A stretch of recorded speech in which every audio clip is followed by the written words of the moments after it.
এটি আমার কাছে নতুন একটি রেসিপি। নতুন নতুন রেসিপি ট্রাই করতে আমার বেশ ভালো লাগে, তাই ঝটপট রেকর্ডও করে ফেললাম। যদি কেউ বাড়িতে বানাতে চায় বানিয়ে খেতে পারে। একে বলা হয় ফ্রুট জিলিপি। জিলিপি যে সবসময় প্যাঁচালো হবে তা কিন্তু নয়, এখানে আনারসের জিলিপি বানানো হচ্ছে। আনারসটাকে ছোট ছোট করে কেটে ব্যাটারে দিয়ে ফুটন্ত তেলে ফ্রাই করা হচ্ছে। শুনলাম নাকি এতে যদি কলাও থাকতো তাহলে নাকি টেস্ট আরও খুলে যেত।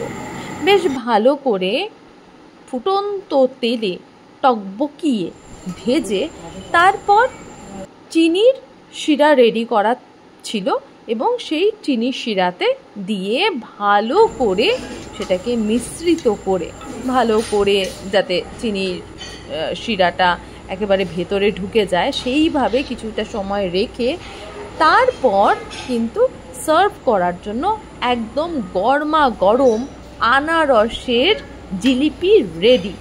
আমিও রেডি ট্রাই করার জন্য। চলো ঝটপট ট্রাই করে ফেলি।